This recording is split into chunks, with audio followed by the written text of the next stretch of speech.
ਸਤਨਾਮ। ਸਤਿਗੁਰੂ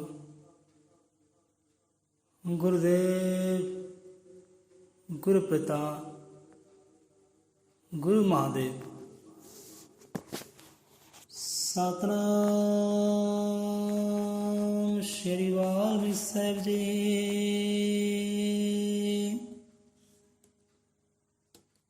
ਆਦੇਸ਼ ਗੁਰੂ ਜੀ ਆਦੇਸ਼।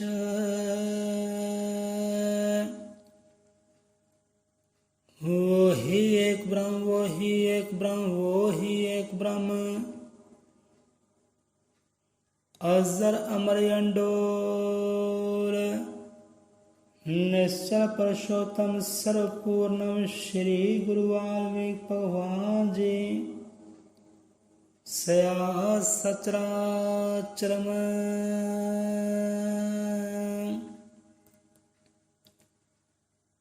हाँ जी,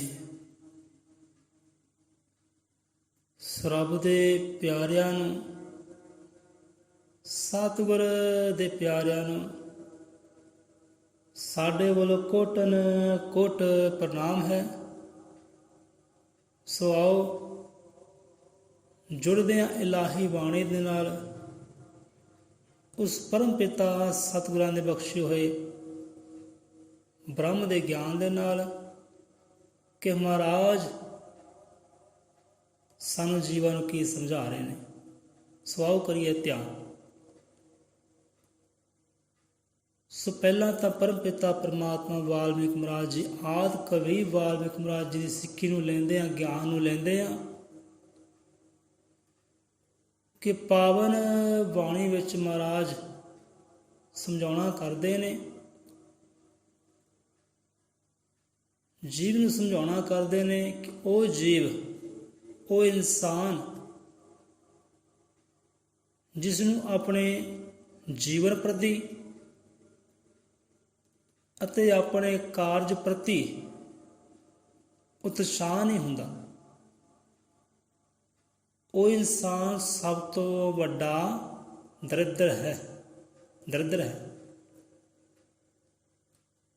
ਧਿਆਨ ਦੇਣਾ ਕਿ ਪ੍ਰਮਾਤਮਾ ਵਾਲਮੀਕ ਮਹਾਰਾਜ ਸਮਝਾਉਣਾ ਕਰਦੇ ਨੇ, ਗਿਆਨ ਬਖਸ਼ ਰਹੇ ਨੇ। ਉਹਨਾਂ ਜੀਵਾਂ ਦੀ ਗੱਲ ਹੈ ਕਿ ਜਿਨ੍ਹਾਂ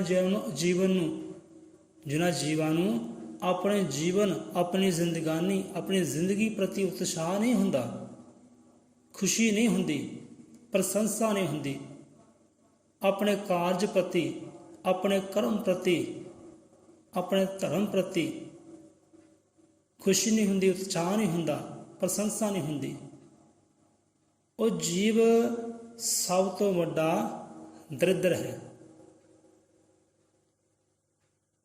ਹੁਣ ਇੱਥੇ ਹੀ ਇਹ ਤਾਂ ਪ੍ਰਮਾਤਮਾ ਵਾਲਮੀਕ ਮਹਾਰਾਜ ਦੀ ਛੋਟੇ ਸ਼ਬਦਾਂ ਵਿੱਚ ਬਹੁਤ ਵੱਡੀ ਵਿਚਾਰਧਾਰਾ ਹੋ ਗਈ ਹੈ, ਕਿਉਂਕਿ ਪਰਮ ਪਿਤਾ ਪਰਮਾਤਮਾ ਦੀ ਬਾਣੀ ਨੂੰ ਆਪਾਂ ਲਈਏ, ਜੋ ਕੁਛ ਦੀ ਬਾਣੀ ਨੂੰ ਲਈਏ ਤਾਂ ਛੋਟੇ ਛੋਟੇ ਸ਼ਬਦ ਨੇ, ਪਰ ਛੋਟੇ ਛੋਟੇ ਸ਼ਬਦਾਂ ਵਿੱਚ, ਛੋਟੇ ਛੋਟੀਆਂ ਬਾਣੀਆਂ ਵਿੱਚ ਬਹੁਤ ਬਹੁਤ ਬਹੁਤ ਵੱਡਾ ਗਿਆਨ ਛੁਪਿਆ ਹੋਇਆ ਹੈ। ਸੋ ਆਪਾਂ ਆ ਜਾਂਦੇ ਹਾਂ ਹੁਣ ਕੌਮੀ ਗ੍ਰੰਥ ਗਿਆਨ ਪ੍ਰਕਾਸ਼ ਦੀ ਬਾਣੀ ਦੀ ਵੱਲ ਕਿ ਉੱਥੇ ਮਹਾਰਾਜ ਸਾਨੂੰ ਕੀ ਸਮਝਾਉਣਾ ਕਰਦੇ ਨੇ। ਸਤਿਗੁਰੂ ਗਿਆਨਨਾਥ ਮਹਾਰਾਜ ਪ੍ਰਮਾਤਮਾ ਦੀ ਸਾਖਸ਼ਾਤ ਜੋਤ ਕੀ ਸਮਝਾਉਣਾ ਕਰਦੀ ਹੈ। ਸੋ ਇਹੀ ਸ਼ਬਦ ਹਾਜ਼ਰ ਨੇ, ਅੰਗ 887 ਅੰਗ ਤੇ ਵਿਰਾਜਮਾਨ ਨੇ, 887 887। ਆਓ ਮਹਾਰਾਜ ਕੀ ਸਮਝਾਉਂਦੇ ਨੇ, ਉਹਨਾਂ ਬਚਨਾਂ ਨੂੰ ਧਾਰਨ ਕਰਦੇ ਹਾਂ। ਆਲਸ ਅਤੇ ਦਰਿਦਰ ਜਿੱਥੇ, ਭੁੱਖ ਗਰੀਬੀ ਉਸ ਕਰ ਆਉਂਦੀ, ਹਰਕਤ ਅੰਦਰ ਬਰਕਤ ਹੁੰਦੀ, ਜੋ ਕੌਮਾਂ ਦੇ ਭਾਗ ਜਗਾਉਂਦੀ। ਹਾਂਜੀ, ਪਹਿਲਾਂ ਤਾਂ ਆਪਾਂ ਪ੍ਰਮਾਤਮਾ ਵਾਲਮੀਕ ਆਦਿ ਕਵੀ ਜਗਤ ਗੁਰੂ ਵਾਲਮੀਕ ਮਹਾਰਾਜ ਜੀ ਦੇ ਬਚਨਾਂ ਨੂੰ ਲਿਆ ਹੈ ਸਿੱਖੀ ਹੁਕਮ ਨੂੰ ਲਿਆ ਹੈ। ਹੁਣ ਸਤਿਗੁਰੂ ਗਿਆਨਨਾਥ ਮਹਾਰਾਜ ਕੀ ਸਮਝਾ ਰਹੇ ਨੇ, ਉਹਨਾਂ ਦੀ ਜੋਤ ਕੀ ਸਮਝਾਉਣਾ ਕਰਦੀ ਏ। ਹੁਣ ਕਈ ਵਾਰ ਇੱਦਾਂ ਹੁੰਦਾ ਹੈ, ਮਾਂ ਬਾਪੂ ਬੱਚੇ ਨੂੰ ਸਮਝਾਉਣਾ ਕਰਦੇ, ਬੱਚਾ ਆ ਫਲਾਨਾ ਕਾਰਜ ਕਰ ਲੈ, ਇਹ ਫਲਾਨਾ ਕਰਮ ਕਰ ਲੈ, ਇਹ ਫਲਾਨੀ ਮਿਹਨਤ ਕਰ ਲੈ, ਮੁਸ਼ੱਕਤ ਕਰ ਲੈ, ਪੁਰਸ਼ਾਰਥ ਕਰ ਲੈ, ਤੇਰੇ ਵਾਸਤੇ ਇਹ ਨੇਕ ਕਰਮ ਹੈ, ਮਾਣ ਸਨਮਾਨ ਹਾਸਿਲ ਕਰ ਸਕਦਾ ਹੈ, ਉੱਚੀਆਂ ਰੁਤਬਿਆਂ ਨੂੰ ਹਾਸਿਲ ਕਰਦਾ ਹੈ, ਤੂੰ ਇਹ ਕਰਮ ਕਰ ਲੈ, ਇਹ ਸਾਡਾ ਕਹਿਣਾ ਮੰਨ ਲੈ। ਤੇ ਬੱਚਾ ਵੀ ਕਹਿੰਦਾ ਹੈ, ਨਹੀਂ ਬਾਪੂ ਨਹੀਂ ਮਾਤਾ, ਅਜੇ ਸਮਾਂ ਨਹੀਂ ਹੈ, ਜ਼ਿੰਦਗਾਨੀ ਬਹੁਤ ਵੱਡੀ ਹੈ, ਕੋਈ ਗੱਲ ਨਹੀਂ, ਕਰ ਲਾਂਗੇ ਕੰਮ, ਸਾਰੀ ਉਮਰ ਕੰਮ ਹੀ ਕਰਨਾ, ਚਲੋ ਘੰਟਾ ਠਹਿਰ ਕੇ ਕਰਦਾ, 2 ਘੰਟੇ ਠਹਿਰ ਕੇ ਕਰਦਾ, ਕੱਲ੍ਹ ਨੂੰ ਕਰ ਲਾਂਗਾ। ਉਹ ਘੰਟਾ ਹੁੰਦਾ ਹੈ, ਘੰਟਾ ਬੀਤ ਗਿਆ, ਕੱਲ੍ਹ ਬੀਤ ਗਿਆ, ਪਰਸੋਂ ਬੀਤ ਗਿਆ, ਉਹ ਸਮਾਂ ਬੀਤਦਾ ਰਹਿੰਦਾ, ਸਮਾਂ ਬੀਤਦਾ ਰਹਿੰਦਾ, ਉਹ ਕਾਰਜ ਹੁੰਦਾ ਹੀ ਨਹੀਂ ਗਾ। ਉਹ ਥੱਕ ਕੇ ਅੱਕ ਕੇ ਫਿਰ ਮਾਪੇ ਵੀ ਕਹਿਣਾ ਬੰਦ ਕਰ ਦਿੰਦੇ ਨੇ, ਤੇਰੀ ਮਰਜ਼ੀ ਭਾਈ, ਜੇ ਨਹੀਂ ਕਾਰਜ ਕਰਨਾ, ਨਹੀਂ ਕਹਿਣਾ ਮੰਨਣਾ, ਤੇਰੀ ਮਰਜ਼ੀ, ਅੱਜ ਕਰਦੇ ਹਾਂ ਕੱਲ੍ਹ ਕਰਦੇ ਹਾਂ, ਇਹ ਕੀ ਹੈ? ਇਹ ਆਲਸ ਹੈ। ਜਿੱਥੇ ਹੋਵੇ ਆਲਸ, ਜਿੱਥੇ ਹੋਵੇ ਦਰਿਦਰ, ਕਿ ਆਪਣੇ ਕਾਰਜ ਪ੍ਰਤੀ ਉਤਸ਼ਾਹ ਨਾ ਹੋਣਾ, ਖੁਸ਼ੀ ਨਾ ਹੋਣਾ, ਕਿਉਂਕਿ ਕਾਰਜ ਉਹੀ ਹੈ, ਮਿਹਨਤ ਉਹੀ ਹੈ ਜਿਹੜੀ ਮਿਹਨਤ ਆਨੰਦ ਦੇ ਨਾਲ, ਖੁਸ਼ੀ ਨਾਲ ਕੀਤੀ ਜਾਵੇ। ਜਿੱਥੇ ਖੁਸ਼ੀ ਨਾ ਹੋਵੇ, ਕਾਰਜ ਕੀਤਾ ਹੋਵੇ, ਉਹ ਕਾਰਜ ਕੀਤਾ ਵੀ ਬੇਅਰਥ ਹੈ। ਕਾਰਜ ਉਹੀ ਹੈ ਜਿਹੜਾ ਖੁਸ਼ੀ ਦੇ ਨਾਲ, ਆਨੰਦ ਦੇ ਨਾਲ, ਪ੍ਰੇਮ ਨਾਲ ਕੀਤਾ ਜਾਵੇ। कल करे सो आज कर, आज करे सो अब, पल में परले हो सकती है बंधु फिर करेगा कब। सतगुरु कबीरदास जी समझाना करते बड़े प्यार दे नाल कि वो कारज जिहड़ा कल नूं करना है ना, वो अज कर लै, वो जिहड़ा अज करना है ना, वो हुणे ही कर लै। कल दा की पता है ये श्वास होने कि नहीं होने। बंधु फिर करेगा कब, कल करे सो आज करे, आज करे सो अब, पल में परले हो सकती है बंधु फिर करेगा। पल विच की भरोसा है जीवन का, की विश्वास है जीवन का कि कल पता नहीं श्वास आना कि नहीं आना। इस करके जिहड़ा कल कर लै, अज करना है, जो अज है हुणे ही कर लै। जे आपां टाल दिंदे आ, कल कर लांगे, परस कर लो, आने वाले समय कर लांगे, वो की है, वो आलस है, दरिद्र है। जिथे काम प्रति उत्साह ना होवे, मेहनत प्रति उत्साह ना होवे, अपने जीवन लैके उत्साह ना होवे, सब तो बड़ा दरिद्र है। ये सतगुरु वाल्मीकि भी समझाना करते हैं। तो उत्थे हुंदा की है फिर, जिथे आलस होवे, दरिद्र होवे, हाँ बेटा सवेरा हो गया पुत, उठ पा, मेहनत कर ले, मुशक्कत कर ले, चल नाम सिमरन कर ले परमात्मा का,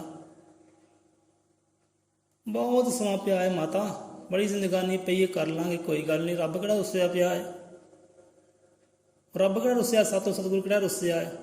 सिमरन करना कर लांगे, कोई गल नहीं, आने वाले समय च कर लांगे, हुण सौ लईए घटा गा।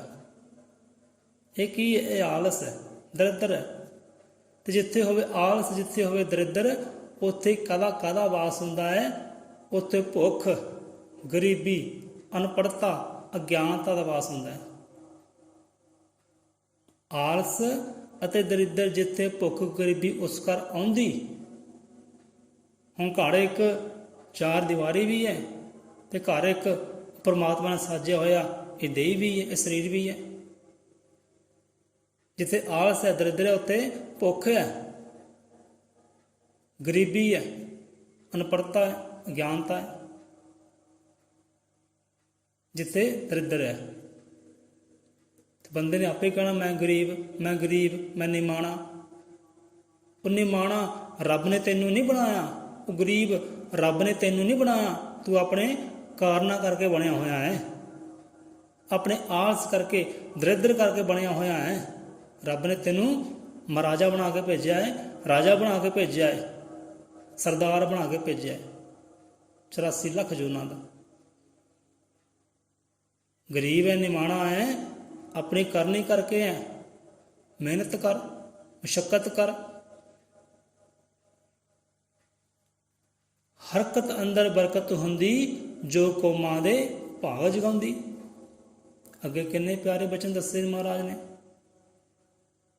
ਕਿ ਤੂੰ ਮੰਜੀ ਤੇ ਲੇਟਾ ਨਾ ਰਹਿ, ਸੁੱਤਾ ਨਾ ਰਹਿ, ਜਾਗ ਉੱਠ, ਮਿਹਨਤ ਕਰ, ਮੁਸ਼ੱਕਤ ਕਰ। ਆਪਣੀ ਭੁੱਖ ਨੂੰ, ਗਰੀਬੀ ਨੂੰ, ਅਨਪੜ੍ਹਤਾ ਨੂੰ, ਅਗਿਆਨਤਾ ਨੂੰ ਦੂਰ ਕਰ। ਜੁੜ ਉਹਦੇ ਸਿਮਰਨ ਦੇ ਨਾਲ, ਬੰਦਗੀ ਦੇ ਨਾਲ, ਕਿਰਤ ਦੇ ਨਾਲ ਜੁੜ। ਕਿਰਤ ਕਰ, ਮਿਹਨਤ ਕਰ, ਮੁਸ਼ੱਕਤ ਕਰ, ਪੁਰਸ਼ਾਰਥ ਕਰ। ਭੰਨ ਆਪਣੇ ਸਰੀਰ ਨੂੰ, ਵੇਖ ਫਿਰ ਬਰਕਤ ਆਉਂਦੀ ਕਿ ਨਹੀਂ ਆਉਂਦੀ। ਕਹਿੰਦੇ ਹਰਕਤ ਅੰਦਰ ਬਰਕਤ ਹੁੰਦੀ, ਜੋ ਕੌਮਾਂ ਦੇ ਭਾਗ ਜਗਾਉਂਦੀ। ਹਰਕਤ ਤੋਂ ਭਾਵ ਕਿ ਹੱਥ ਪੈਰ ਹਿਲਾਉਂਦੇ ਰਹਿਣਾ। ਹੱਥ ਪੈਰ ਹਿਲਾਉਣ ਤੋਂ ਭਾਵ ਕਿ ਕਾਰਜ ਕਰਦੇ ਰਹਿਣਾ, ਕੋਈ ਨਾ ਕੋਈ ਮਿਹਨਤ ਕਰਦੇ ਰਹਿਣਾ, ਮੁਸ਼ੱਕਤ ਕਰਦੇ ਰਹਿਣਾ, ਘਾਲਣਾ ਘਾਲਦੇ ਰਹਿਣਾ। ਕਹਿੰਦੇ ਵਿਹਲਾ ਮਨ ਸ਼ੈਤਾਨ ਦਾ ਘਰ ਹੁੰਦਾ ਹੈ। ਇਸ ਕਰਕੇ ਕੋਈ ਨਾ ਕੋਈ ਹਰਕਤ ਹੁੰਦੀ ਰਹੇ, ਮਿਹਨਤ ਹੁੰਦੀ ਰਹੇ। ਚਲੋ ਜੇ ਮਿਹਨਤ ਨਹੀਂ ਹੈ ਤਾਂ ਸਿਮਰਨ ਬੰਦਗੀ ਕਰ ਲਓ। ਜਿੱਥੇ ਸਿਮਰਨ ਹੈ, ਬੰਦਗੀ ਹੈ, ਉੱਥੇ ਆਨੰਦ ਹੀ ਆਨੰਦ ਹੈ, ਸੁੱਖ ਹੀ ਸੁੱਖ ਹੈ, ਬਰਕਤਾਂ ਹੀ ਰਹਿਮਤਾਂ ਹੀ ਹੈ। ਜਿਸ ਸਾਰੀ ਮਾਇਆ ਇਕੱਠੀ ਕਰਨੀ ਹੈ, ਉਹਦੇ ਵਾਸਤੇ ਮਿਹਨਤ ਹੈ, ਪੁਰਸ਼ਾਰਥ ਹੈ, ਹਰਕਤ ਹੈ।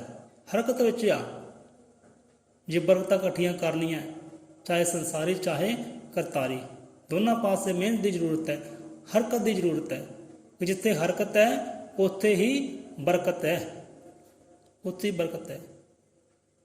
ਇੱਕ ਪੰਛੀ ਤੋਂ ਲੈ ਕੇ ਕੀੜੀ ਤੱਕ ਦਾ ਜੀਵ ਸਾਰਾ ਦਿਨ ਰਾਤ ਹਰਕਤ ਕਰਦਾ ਹੈ। ਇੱਕ ਪੱਥਰ ਵੀ ਪਾਣੀ ਅੰਦਰ ਹਰਕਤ ਕਰਦਾ ਹੈ। ਤੇ ਬੰਦਿਆ ਤੂੰ ਕੋ ਢੇਰ ਢਾ ਕੇ ਬੈਠਾ, ਤੂੰ ਵੀ ਹਰਕਤ ਕਰ ਜੇ ਬਰਕਤ ਲੈਣੀ ਹੈ ਤਾਂ। ਹੁਣ ਇੱਕ ਚੀਟੀ ਹੈ, ਕੀੜੀ ਹੈ, ਉਹ ਦਿਨ ਰਾਤ ਹਰਕਤ ਕਰਦੀ ਹੈ, ਮਿਹਨਤ ਕਰਦੀ ਹੈ, ਭੰਡਾਰੇ ਇਕੱਠੇ ਕਰ ਲੈਂਦੀ ਹੈ ਸਾਲ ਦੇ ਧਰਤੀ ਦੇ ਅੰਦਰ। ਬਰਕਤਾਂ ਇਕੱਠੀਆਂ ਕਰ ਲੈਂਦੀ ਹੈ ਧਰਤੀ ਦੇ ਅੰਦਰ ਇੱਕ ਸਾਲ ਵਾਸਤੇ। ਉਹ ਕਿੱਦਾਂ? ਹਰਕਤ ਦੇ ਨਾਲ ਹੀ। ਪੰਛੀ ਵੀ ਹਰਕਤ ਕਰਦੇ ਨੇ, ਜਾਨਵਰ ਵੀ ਹਰਕਤ ਕਰਦੇ ਨੇ, ਪਾਣੀ ਅੰਦਰ ਪੱਥਰ ਵੀ ਹਰਕਤ ਕਰਦਾ ਹੈ, ਉਹ ਵੀ ਵੱਧਦਾ ਹੈ, ਫੁੱਲਦਾ ਹੈ। ਤੇ ਤੂੰ ਵੀ ਹਰਕਤ ਕਰ, ਤੇਰੇ ਅੰਦਰ ਬਰਕਤ ਆਵੇ, ਰਹਿਮਤ ਆਵੇ, ਖੁਸ਼ੀਆਂ ਆਵੇ, ਅਮੀਰੀ ਆਵੇ, ਗਰੀਬੀ ਦਾ ਨਾਸ਼ ਹੋਵੇ। ਸਮਝਾਉਣਾ ਕਰਦੇ ਨੇ ਪਾਤਸ਼ਾਹ ਕਿ ਹਰਕਤ ਅੰਦਰ ਬਰਕਤ ਹੁੰਦੀ, ਜੋ ਕੰਮਾਂ ਦੇ ਭਾਗ ਜਗਾਉਂਦੀ। ਜੇ ਚਾਹੁੰਦਾ ਹੈ ਨਾ ਭਾਗ ਜਗਾਉਣੇ ਤਾਂ ਹਰਕਤ ਕਰ, ਮਿਹਨਤ ਕਰ, ਪੁਰਸ਼ਾਰਥ ਕਰ, ਘਾਲਣਾ ਘਾਲ। ਐਸੀ ਘਾਲਣਾ ਘਾਲ ਜਿਹਦੇ ਨਾਲ ਬਰਕਤ ਆਵੇ, ਰਹਿਮਤਾਂ ਆਵੇ, ਖੁਸ਼ੀਆਂ ਆਵੇ, ਅਮੀਰੀ ਆਵੇ। ਐਸੀ ਹਰਕਤ ਕਰ, ਐਸੀ ਮਿਹਨਤ ਕਰ। ਆਲਸ ਨੂੰ ਤਿਆਗ, ਦਰਿਦਰ ਨੂੰ ਤਿਆਗ। ਸਮਝਾਉਣਾ ਕਰਦੀ ਹੈ ਬਾਣੀ। ਅੱਗੇ ਆਉਂਦਾ ਹੈ, ਪੱਕੇ ਪੈਰੀ ਤੁਰੇ ਜਾ ਪਾਂਦੀ, ਮੰਜ਼ਿਲ ਤਾਂ ਫਿਰ ਲਾਗੇ ਆਉਂਦੀ। ਕਾਸਾ ਹੋਵੇ ਜਦ ਹਿੰਮਤ ਦਾ, ਕੁਦਰਤ ਉਸ ਵਿੱਚ ਮੋਤੀ ਪਾਉਂਦੀ।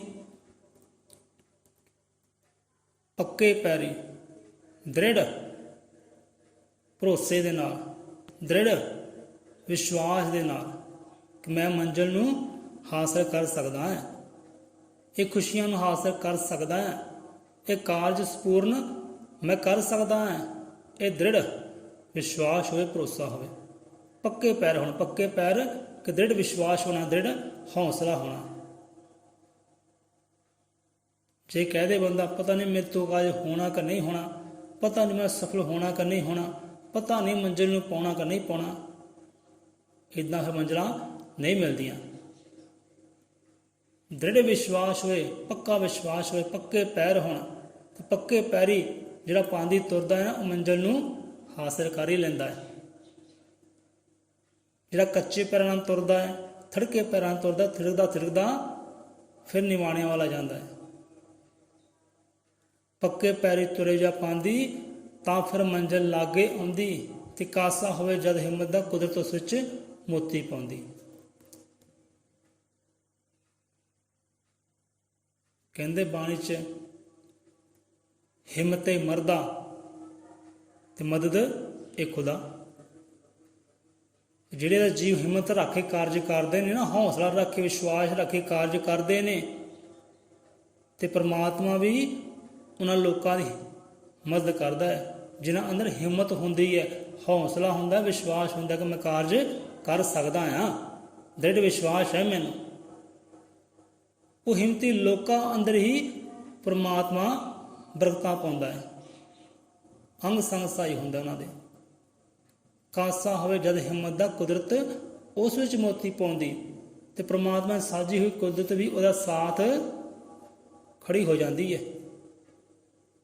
ਚੱਲ ਤੇਰੀ ਹਿੰਮਤ ਨੂੰ ਹੁਣ ਰੱਬ ਦੇ ਘਰ ਦੇ ਅੰਦਰ ਪ੍ਰਵਾਨ ਕਰੀਏ, ਪ੍ਰਵਾਨ ਹੋ ਜਾਏ ਤੇਰਾ ਹਿੰਮਤ, ਤੇਰੀ ਹੌਸਲਾ, ਤੇਰਾ ਵਿਸ਼ਵਾਸ। ਕੁਦਰਤੀ ਫਿਰ ਨਾਲ ਖੜੀ ਹੋ ਜਾਂਦੀ ਹੈ, ਸਾਥ ਦਿੰਦੀ ਹੈ ਉਸ ਜੀਵ ਦਾ ਜਿਹਨਾਂ ਅੰਦਰ ਹਿੰਮਤ ਹੁੰਦੀ ਹੈ, ਹੌਸਲਾ ਹੁੰਦਾ, ਵਿਸ਼ਵਾਸ ਹੁੰਦਾ। ਹੁਣ ਬੰਦਾ ਕਹਿੰਦਾ ਹੈ ਮੇਰੇ ਜੀਵਨ ਅੰਦਰ ਕਾਮਯਾਬੀ ਨਹੀਂ ਹੈ, ਅਸਫਲਤਾ ਹੈ। ਸਫਲਤਾ ਨਹੀਂ ਹੈ, ਅਸਫਲਤਾ ਹੈ ਮੇਰੇ ਜੀਵਨ ਅੰਦਰ, ਹਾਰ ਹੈ ਮੇਰੇ ਜੀਵਨ ਅੰਦਰ। ਕਿੱਦਾਂ ਕਾਮਯਾਬ ਹੋਵਾਂ, ਕਿੱਦਾਂ ਸਫਲਤਾ ਨੂੰ ਪ੍ਰਾਪਤ ਕਰਾਂ, ਕਿੱਦਾਂ ਖੁਸ਼ੀਆਂ ਨੂੰ ਪ੍ਰਾਪਤ ਕਰਾਂ। ਉੱਥੇ ਵੀ ਦੱਸਦੇ ਨੇ ਮਹਾਰਾਜ, ਇਹਨਾਂ ਬਚਨਾਂ ਨੂੰ ਸਮਝ ਲਈਏ, ਇਹਨਾਂ ਬਚਨਾਂ ਵਿੱਚ ਸਭ ਕੁਝ ਹੈ। ਹੁਣ ਪਹਿਲਾਂ ਤਾਂ ਜੇ ਤਾਂ ਕਾਮਯਾਬ ਬਣਨਾ ਹੈ ਜ਼ਿੰਦਗੀ ਅੰਦਰ, ਸਫਲ ਪ੍ਰਾਣੀ ਬਣਨਾ ਹੈ, ਜੀਵਨ ਨੂੰ ਪੂਰਨ ਕਰਨਾ ਹੈ, ਸੰਪੂਰਨ ਕਰਨਾ ਹੈ, ਤਾਂ ਉਹਦੇ ਵਾਸਤੇ ਪਹਿਲਾਂ ਕੀ ਹੈ? ਵਿਸ਼ਵਾਸ। ਹਾਂਜੀ, ਪਹਿਲਾ ਵਿਸ਼ਵਾਸ ਹੈ ਕਾਮਯਾਬ ਇਨਸਾਨ ਬਣਨ ਵਾਸਤੇ, ਸਫਲ ਇਨਸਾਨ ਵਾਸਤੇ। ਸਫਲ ਇਨਸਾਨ ਬਣਨ ਵਾਸਤੇ ਪਹਿਲਾ ਵਿਸ਼ਵਾਸ ਹੈ। ਇੱਥੇ ਆਉਂਦਾ ਨਾ ਪੱਕੇ ਪੈਰੀ ਤੁਰੇ ਜਾਂ ਪਾਂਦੀ, ਪੱਕੇ ਪੈਰੀ ਕੇ ਵਿਸ਼ਵਾਸ ਦੇ ਨਾਲ ਕਿ ਮੈਂ ਕਾਰਜ ਕਰ ਸਕਦਾ ਹਾਂ, ਇਹ ਮੰਜ਼ਿਲ ਨੂੰ ਪਾ ਸਕਦਾ ਹਾਂ, ਇਹ ਮੈਨੂੰ ਵਿਸ਼ਵਾਸ ਹੈ। ਜੀਵਨ ਕਾਮਯਾਬ ਕਰਨਾ ਪਹਿਲਾਂ ਵਿਸ਼ਵਾਸ, ਪੂਰਨ ਹੋਣਾ ਜ਼ਿੰਦਗੀ ਅੰਦਰ ਪਹਿਲਾਂ ਵਿਸ਼ਵਾਸ। ਵਿਸ਼ਵਾਸ ਆਪਣੇ ਆਪ ਤੇ, ਵਿਸ਼ਵਾਸ ਇਹ ਸੰਸਾਰ ਤੇ ਨਹੀਂ ਕਿ ਫਲਾਨਾ ਬੰਦਾ ਮੇਰਾ ਕਾਰਜ ਕਰੇਗਾ, ਫਲਾਨਾ ਮੰਤਰੀ ਮੇਰਾ ਕਾਰਜ ਕਰੇਗਾ, ਫਲਾਨਾ ਮੈਂਬਰ ਸਰਪੰਚ ਮੇਰਾ ਕਾਰਜ ਕਰੇਗਾ। ਕਿਸੇ ਤੇ ਆਸ ਨਹੀਂ, ਕਿਸੇ ਤੇ ਵਿਸ਼ਵਾਸ ਨਹੀਂ। ਵਿਸ਼ਵਾਸ ਹੋਵੇ ਆਪਣੇ ਆਪ ਤੇ, ਜਿਹਨੂੰ ਬਾਣੀ ਅੰਦਰ ਆਤਮ ਵਿਸ਼ਵਾਸ ਹੀ ਕਹਿੰਦੇ ਨੇ। ਸੋ ਆਤਮ ਵਿਸ਼ਵਾਸ ਹੋਵੇ, ਭਾਵ ਕਿ ਆਪਣੇ ਆਪ ਤੇ ਵਿਸ਼ਵਾਸ ਹੈ ਕਿ ਮੈਂ ਕਾਰਜ ਕਰ ਸਕਦਾ ਹਾਂ, ਇਹ ਮੰਜ਼ਿਲ ਨੂੰ ਪਾ ਸਕਦਾ ਹਾਂ। ਪੱਕੇ ਪੈਰ। ਕਾਮਯਾਬ ਬਣਨਾ ਹੈ ਨਾ, ਪਹਿਲਾਂ ਵਿਸ਼ਵਾਸ ਹੋਵੇ ਜੀਵ ਦੇ ਅੰਦਰ ਕਿ ਮੈਂ ਕਾਰਜ ਕਰ ਸਕਦਾ ਹਾਂ। ਕਿ ਅੱਗੇ ਆ ਜਾਂਦਾ ਹੈ ਹਰਕਤ, ਬਰਕਤ। ਅੱਗੇ ਦੂਜਾ ਆ ਜਾਂਦਾ ਹੈ ਕੋਸ਼ਿਸ਼, ਪ੍ਰਯਾਸ, ਉਦਮ। ਵਿਸ਼ਵਾਸ ਵੀ ਹੋਵੇ ਜੇ ਕਾਮਯਾਬ ਬਣਨਾ ਹੈ, ਸਫਲ ਇਨਸਾਨ ਬਣਨਾ ਹੈ, ਤੇ ਦੂਜਾ ਹੋਵੇ ਕੋਸ਼ਿਸ਼, ਅਭਿਆਸ। ਦੂਜਾ ਕੋਸ਼ਿਸ਼, ਉਦਮ, ਪ੍ਰਯਾਸ ਹੋਵੇ ਜੀਵਨ ਅੰਦਰ ਜੇ ਕਾਮਯਾਬ ਇਨਸਾਨ ਬਣਨਾ ਹੈ। ਤੇ ਤੀਸਰਾ ਹੈ ਜਿਵੇਂ ਆਇਆ ਨਾ, ਕਾਸਾ ਹੋਵੇ ਜਦ ਹਿੰਮਤ ਦਾ, ਪੱਕੇ ਪੈਰ, ਦ੍ਰਿੜ ਵਿਸ਼ਵਾਸ ਹੋਵੇ। ਇੱਕ ਹੁੰਦਾ ਵਿਸ਼ਵਾਸ, ਇੱਕ ਹੁੰਦਾ ਦ੍ਰਿੜ ਵਿਸ਼ਵਾਸ। ਵਿਸ਼ਵਾਸ ਹੁੰਦਾ ਹੈ ਕਿ ਮੈਨੂੰ ਵਿਸ਼ਵਾਸ ਹੈ, ਭਰੋਸਾ ਹੈ ਆਪਣੇ ਆਪ ਤੇ, ਆਪਣੇ ਸਤਿਗੁਰ ਤੇ, ਆਪਣੇ ਪ੍ਰਮਾਤਮਾ ਤੇ ਮੈਨੂੰ ਵਿਸ਼ਵਾਸ ਹੈ। ਇੱਕ ਦ੍ਰਿੜ, ਇੱਕ ਪੱਕਾ ਵਿਸ਼ਵਾਸ ਹੁੰਦਾ ਕਿ ਮੈਨੂੰ ਪੱਕਾ ਵਿਸ਼ਵਾਸ ਹੈ, ਪੱਕੇ ਪੈਰੀ ਤੁਰੇ ਜਾ ਪਾਂਦੀ, ਪੱਕਾ ਵਿਸ਼ਵਾਸ ਹੈ। ਹਿੰਮਤ ਹੋਵੇ, ਪ੍ਰਯਾਸ ਹੋਵੇ, ਕੋਸ਼ਿਸ਼ ਹੋਵੇ, ਉਦਮ ਹੋਵੇ, ਤਾਂ ਫਿਰ ਖੁਸ਼ੀਆਂ ਜੀਵਨ ਅੰਦਰ ਆਉਂਦੀਆਂ ਨੇ, ਤਾਂ ਫਿਰ ਜੀਵਨ ਸਫਲ ਹੁੰਦਾ ਹੈ, ਸੰਪੂਰਨ ਹੋ ਜਾਂਦਾ ਹੈ। ਹਿੰਮਤ ਹੋਵੇ, ਹੌਸਲਾ ਹੋਵੇ ਤਾਂ ਕਹਿੰਦੇ ਨਾ, ਹਿੰਮਤੀ ਮਰਦਾ ਮਗਰ ਹਮੇਸ਼ਾ ਸਦਾ ਬਰਕਤਾਂ ਏਦਾਂ ਆਉਣ, ਉਦਮ ਮਗਰ ਜਿਸ ਤਰ੍ਹਾਂ ਲక్ష్ਮੀ ਪੱਖੇ ਮਗਰ ਜਿਸ ਤਰ੍ਹਾਂ ਪਾਉਣ। ਉਦਮ ਭਾਵ ਕਿ ਪ੍ਰਯਾਸ ਕਰਦੇ ਰਹਿਣਾ, ਕੋਸ਼ਿਸ਼ ਕਰਦੇ ਰਹਿਣਾ, ਮਿਹਨਤ ਕਰਦੇ ਰਹਿਣਾ, ਮੰਜ਼ਿਲ ਨੂੰ ਪਾਉਣ ਵਾਸਤੇ, ਖੁਸ਼ੀਆਂ ਨੂੰ ਪਾਉਣ ਵਾਸਤੇ। ਉਦਮ ਵੀ ਜ਼ਰੂਰੀ ਹੈ, ਪ੍ਰਯਾਸ ਵੀ ਜ਼ਰੂਰੀ ਹੈ, ਕੋਸ਼ਿਸ਼ ਕਰਦੇ ਰਹਿਣਾ ਵੀ ਜ਼ਰੂਰੀ ਹੈ। ਇੱਕ ਵਾਰ ਹਾਰ ਗਿਆ ਤਾਂ ਕੀ ਹੋਇਆ? ਦੂਸਰੀ ਵਾਰ ਉਦਮ ਕਰੋ, ਪ੍ਰਯਾਸ ਕਰੋ, ਕੋਸ਼ਿਸ਼ ਕਰੋ।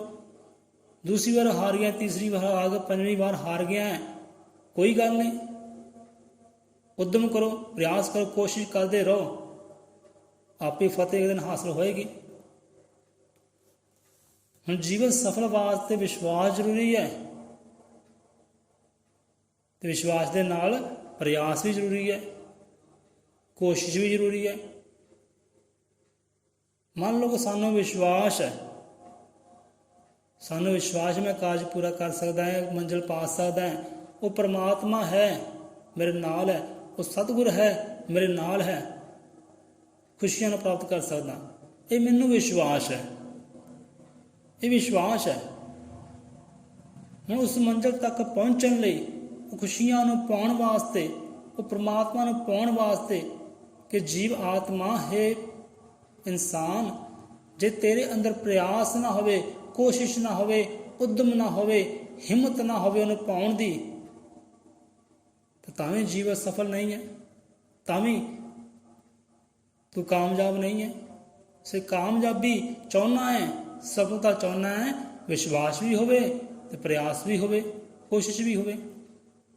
ਕੱਲਾ ਵਿਸ਼ਵਾਸ ਹੋਵੇ ਤਾਂ ਵੀ ਗੱਲ ਨਹੀਂ ਬਣਦੀ, ਕੱਲੀ ਕੋਸ਼ਿਸ਼ ਹੋਵੇ ਪਰ ਵਿਸ਼ਵਾਸ ਨਾ ਹੋਵੇ ਤਾਂ ਵੀ ਗੱਲ ਨਹੀਂ ਬਣਦੀ। ਹਾਂ ਮੈਂ ਕੋਸ਼ਿਸ਼ ਕਰਦਾ, ਮਿਹਨਤ ਕਰਦਾ, ਮੁਸ਼ੱਕਤ ਕਰਦਾ ਹੈ, ਘਾਲਣਾ ਘਾਲਦਾ, ਉਦਮ ਕਰਦਾ ਹੈ, ਪਰ ਮੰਜ਼ਿਲ ਫੇਰ ਨਹੀਂ ਮਿਲਦੀ, ਖੁਸ਼ੀਆਂ ਫੇਰ ਨਹੀਂ ਮਿਲਦੀਆਂ। ਪਤਾ ਨਹੀਂ ਕਿਉਂ ਨਹੀਂ ਮਿਲਦੀਆਂ, ਕਿਉਂਕਿ ਅੰਦਰ ਵਿਸ਼ਵਾਸ ਨਹੀਂ ਹੈ।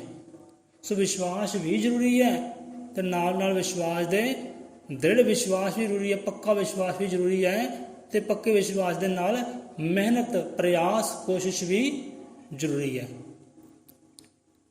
ਇਹ ਤਿੰਨੇ ਪਦਾਰਥ ਹੋਣਗੇ ਤਦ ਹੀ ਜੀਵਨ ਸਫਲ ਹੈ, ਕਾਮਯਾਬ ਹੈ, ਖੁਸ਼ੀਆਂ ਆ ਜਾਣਗੀਆਂ ਤੇਰੇ ਜੀਵਨ ਅੰਦਰ, ਬਰਕਤਾਂ ਰਹਿਮਤਾਂ ਆ ਜਾਣਗੀਆਂ ਜੀਵ ਤੇਰੇ ਜੀਵਨ ਅੰਦਰ।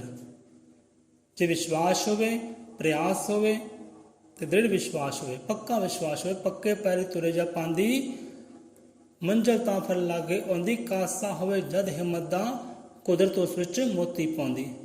ਫਿਰ ਪ੍ਰਮਾਤਮਾ ਦੀ ਇਹ ਕੁਦਰਤ, ਇਹ ਜੀਵ ਆਤਮਾ ਉਹ ਵੀ ਤੇਰੇ ਨਾਲ ਖੜ ਜਾਂਦੀ ਹੈ ਜਿੱਥੇ ਹਿੰਮਤ ਹੈ, ਹੌਸਲਾ ਹੈ, ਮਿਹਨਤ ਹੈ। ਹਿੰਮਤੀ ਮਰਦਾ ਮਗਰ ਹਮੇਸ਼ਾ ਸਦਾ ਬਰਕਤਾਂ ਏਦਾਂ ਆਉਣ, ਉਦਮ ਮਗਰ ਜਿਸ ਤਰ੍ਹਾਂ ਲక్ష్ਮੀ, ਪੱਖੇ ਮਗਰ ਜਿਸ ਤਰ੍ਹਾਂ ਪਾਉਣ। ਉਦਮ, ਪ੍ਰਯਾਸ, ਕੋਸ਼ਿਸ਼, ਮਿਹਨਤ, ਮਿਹਨਤ ਕਰ, ਮੁਸ਼ੱਕਤ ਕਰ, ਘਾਲਣਾ ਘਾਲ, ਆਲਸ ਛੱਡ, ਦਰਿਦਰ ਛੱਡ, ਤੇ ਖੁਸ਼ੀਆਂ ਨੂੰ ਪਾਉਣਾ ਕਰ ਲੈ, ਜੀਵਨ ਸਫਲ ਕਰ ਲੈ, ਉਹ ਸਤਿਗੁਰੂ ਨੂੰ ਪਾਉਣਾ ਕਰ ਲੈ, ਪਰਮਾਨੰਦ ਨੂੰ ਪਾਉਣਾ ਕਰ ਲੈ।